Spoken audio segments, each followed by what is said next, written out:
Let's talk about this week's episode of Life After Lockup, season whatever the fuck, episode 48, starting with Bianca and Daniel. So remember last week, Bianca walked out on Daniel and his friends at the bar.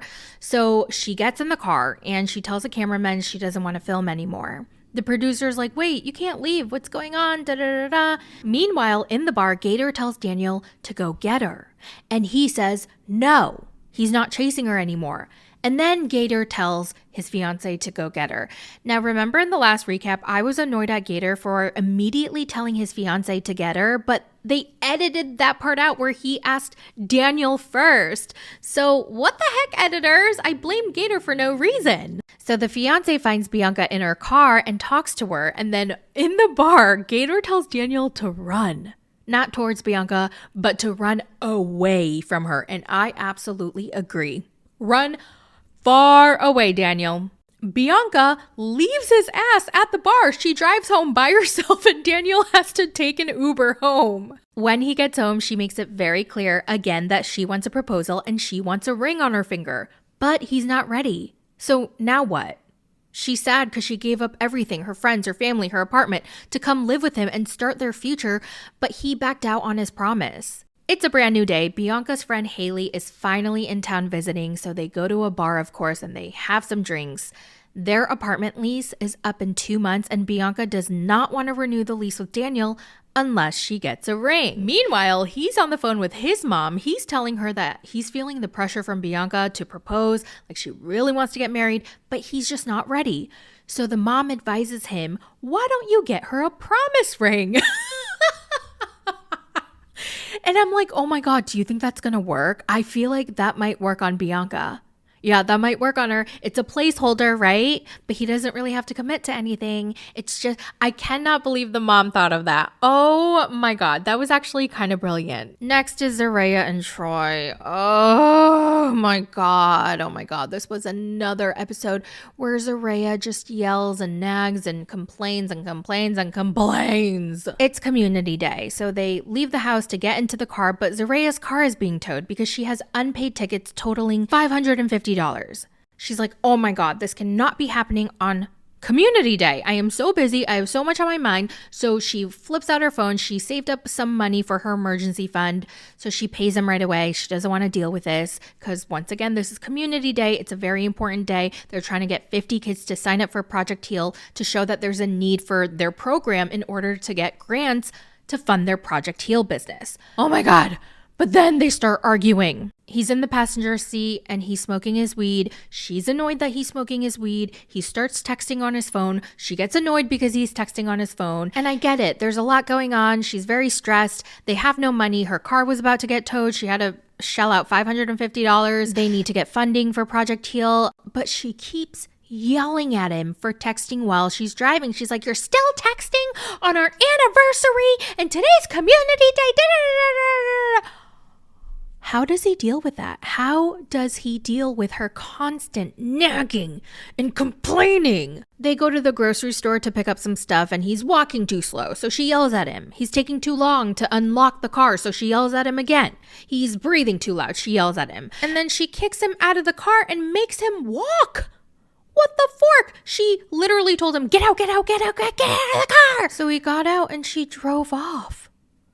How does he deal with her? Thank God for that weed. He's gonna need to keep smoking a lot more to deal with her. So she leaves him, but he needs to go pick up his daughter. So he gets in the production van and then they drive him to the church. And he tells Zaraya, I need to go pick up Troy Jr. And she goes, where do you think you're going? You're not going anywhere right now. We have bigger fish to fry.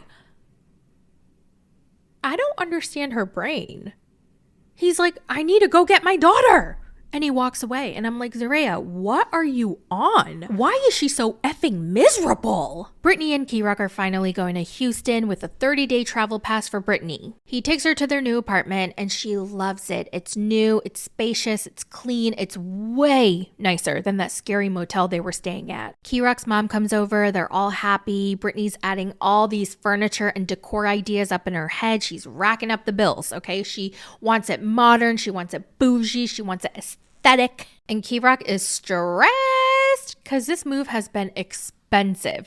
And ooh, I feel that so hard because I just moved. Well, not just. I moved here in September.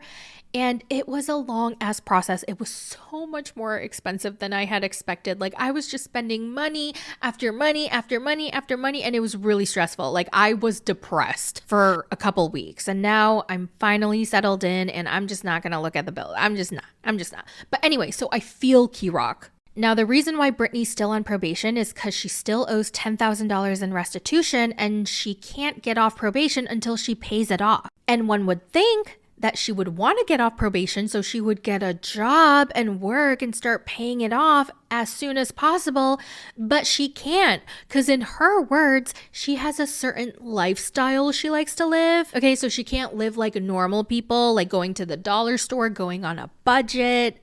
What? Are you serious right now? Are you what? Then K-Rock's mom was like, so are you going to keep doing nails? And she's like, no, I don't like it. I quit the beauty school too because it's just not for me. What the fuck? She doesn't want to get a normal job. She can't find a job that will pay her worth. She doesn't want to be a waitress. She doesn't want to be a server. She doesn't want to be a bartender. She's not about that life, okay? How is she going to say that she lives a certain lifestyle? She needs to maintain things like she likes things bougie, okay? That means you need money, honey. Okay, if you want to live your lifestyle of getting your nails done, getting your hair done, going to Ulta and getting expensive makeup, and you want all that, you need a job. But she refuses to work. Oh my God, she can't find a job. Who's going to pay her enough? Oh my God. I don't know how Key-Rock puts up with that. But later they get into an argument, which I don't agree with when it comes to Key-Rock. So now they're at their apartment. She's cleaning. He's not helping with the cleaning. He's not helping with the organizing, with the unpacking, nothing. Because he wants to rest because he's tired from all the move. And he's about to start his HVAC job tomorrow. So he wants to rest. He feels like he shouldn't have to clean or he shouldn't have to pick up or organize or help her with anything that has to do with the house because she doesn't work. She doesn't have a job. So this is her job. And no. Because like, for example, she's cleaning the kitchen. She's like actually cleaning. She's busy. And Key-Rock's like, we don't have any toilet paper. Can you go buy some? And she's like, Key-Rock, I'm cleaning right now. You're not doing anything. Why don't you go buy it? And he's like, yeah, but I'm going to work tomorrow and you don't have a job. So you should get the toilet paper on top of cleaning. Like, there's the least you can do. And she's like, okay, you need to stop throwing that in my face that I don't have a job. Like, I'm going to be here cooking and cleaning, making sure you're fed 3 times a day. And then you have lunch tomorrow for work and like everything. You know, I'm taking care of you and the house. And he's like, yeah, but you're home all day and I have to do all the work. Like, I have to... Yeah, that I don't agree with. I don't agree that he should keep throwing that in her face because, okay, first of all, here's the thing. I don't agree that Brittany won't get a job because she can't find a job that will pay her enough. I don't understand. Like, she wants to buy the nice things and she has to get her stuff done and her maintenance, but she doesn't want to get a job. That doesn't make any sense. But I don't agree with Key-Rock that she needs to do everything in the house because he has a job. Like, no, her taking care of you and the house is a job. I'm assuming that a lot of couples fight over this. Actually, no, I know a lot of couples fight over this because if you watch, what is that? Couples Therapy, that show, this comes up a lot. Manhattan Barbie's turning 1 soon, which means they're throwing her a big old birthday bash, meaning her mom's gonna attend, meaning she has to tell her mom that she's about to pop out another baby in a month. Do we know if it's a girl or a boy? If it's a boy, is it Philadelphia Ken? So Justine calls her mom and drops a bomb and her mom's like, stop lying, stop, I'm not in the mood. And Justine's like, no, I'm being very serious. And the mom's like, what the hell is wrong with you, Justine? Da-da-da-da-da. Justine's like, I didn't tell you because I didn't want to hear you bitch about it. And her mom's like, 9 kids? You're going to have 9 kids? Nobody has 9 kids anymore, Justine. Ma'am, have you seen the Trad Wives? Michael says something so weird. He's like, I left it in God's hand, okay? So God obviously wanted us to have another child. What the hell? What do you... going raw doesn't mean you left it in God's hand. Oh, I totally forgot Melissa had a crush on Louis in high school. So now she's living out her high school dreams, waking up to her high school crush with that big fat ring on her finger. She goes wedding dress shopping. She invites a friend, a sister, and Donna. Melissa's sister and her friend are so weird because they talk about how big Melissa's ring is, but not in like, oh my God, her ring is so beautiful. Not in that way. It was more of like an accusatory way. Like, how did Louis afford it? How did he get the money? He can't afford that.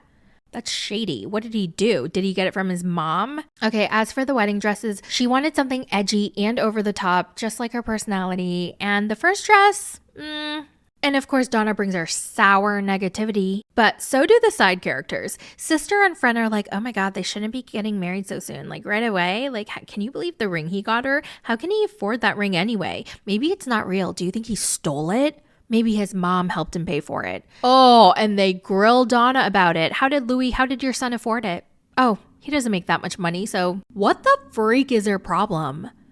That was so bitchy. Melissa walks out in her second dress. It's this corset with nude lining underneath, so it looks like she's wearing nothing but like a see-through corset lingerie top. It has a huge slit on the side. I mean, it's not what I would wear on my wedding, but it's totally her style. And it's her dream dress, apparently, but it's going to cost $4,000 that Louis probably going to have to pay for. Oh, so I forgot to mention that I also have a crush on Rob. Yeah, he's very handsome. Teeny, Rob, and the kids go bowling with Teeny's mom and sister, and they let everyone know that they're going to work on making a baby.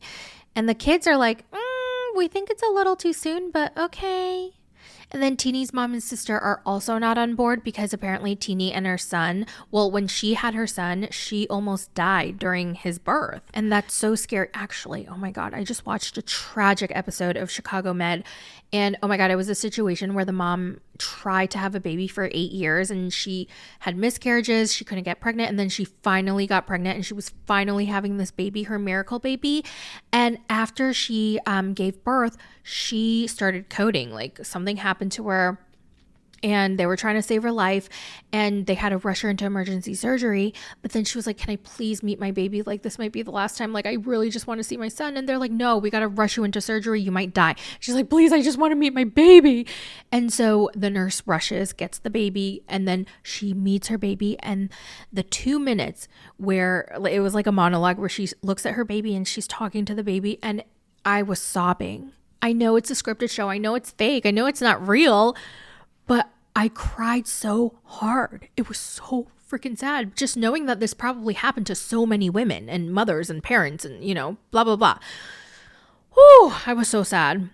Anyway, so Teeny's sister was very emotional. She was crying because that was so scary for her to watch her sister go through, and she doesn't want that to happen again. And Rob is with the kids while Teeny and her sister and her mom are talking. And Rob is like, so kids, I want to do this again, like have a bowling day, but with my mom. What do you guys think? And they're like, that grandma tried to beat up our mom, so I don't know. I feel like we are owed an apology. Oh, God, those kids are so damn precious. I love them. Let's end with Joey and Kim. Ooh, you guys were right. You guys were so right, and I was wrong. Yes, I was wrong. I tried to give him the benefit of the doubt, but I was wrong. So Joey's at urgent care since the morning. It's 6:30 p.m. now. What the hell is taking so long? Did the urgent care have a 7-hour wait time? I don't know. But she checks the bank account and the balance was $100 before he left, and now it's at $4. So the real shady part is instead of swiping his debit card, he withdrew cash from the ATM. That way Kim wouldn't know what Joey spent his money on. Damn, that's smart. I wouldn't have thought of that. But of course, drug dealers, I'm pretty sure they don't take ATM cards. Or do they? I don't know. Anyway, he finally comes home at 8 p.m. He's covering his face with his hand. He's like, oh, I'm so sick. I have such a headache. I have a splitting headache. Like, my head hurts so bad. And she's like, okay, but you went to urgent care. Didn't you get your medicine? And he's like, no, it's not ready yet. I called CVS. It's not ready. And she's like, are you sure about that? And he was like, do you want proof that I called CVS? And she's like, yeah, show me. And so he goes outside. I guess his phone is in the car. I don't know. So he goes to the car and he doesn't show her the phone because they start talking about something else. He's just avoiding answering her questions. He's acting very strange. He doesn't make eye contact with her ever. He just looks away and he's like, oh my God, why are you grilling me? Like, you don't trust me? Like, of course I'm not on drugs. Oh God, my head hurts. My head. She goes, you need to take a drug test right now. I have one. If you love me, take one right now. So he goes back inside, he drinks some liquids, and then he goes to the bathroom with the test. And he's like, I don't have to pee yet though. Okay, let me get more juice. So he goes back into the kitchen, drinks some more orange juice, and then he walks back into the bathroom and he's like, oh, I need a cigarette. So he walks back outside, smokes a cigarette, and she's smart because I wouldn't have thought of this, but probably because she had an ex-husband who also did drugs.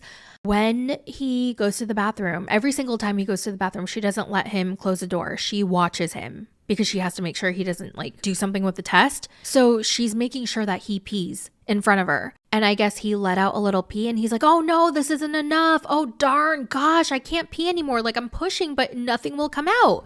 I'm sorry, Kim, I guess this drug test isn't going to work. But guess what?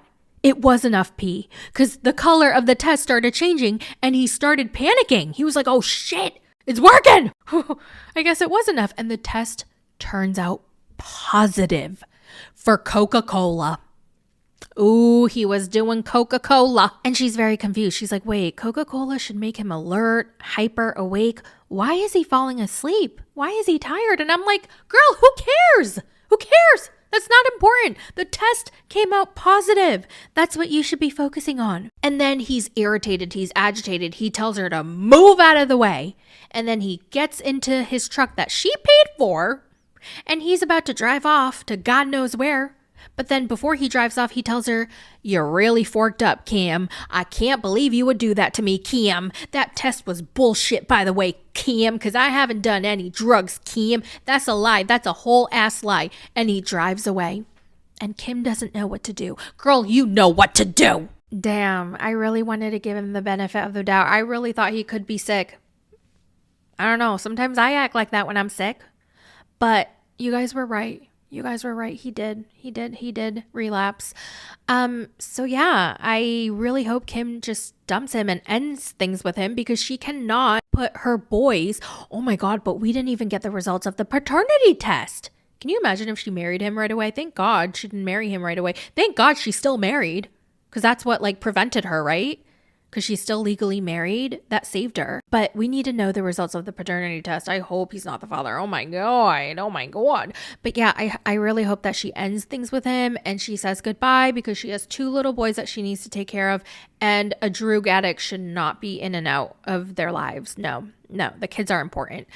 So yeah, I can't wait to see what happens next. Let me know all your thoughts in the comments. I'm sorry. I can barely breathe right now. I don't know how good this recap was. I don't even know if my recap made sense, you guys. It's midnight. It's past my bedtime. I have an early flight to catch. So I try to squeeze in this recap before flying. But yeah, let me know all your thoughts in the comments, and I'll talk to you guys in the next one. Bye. Feel like you the one and I'm on one. So what is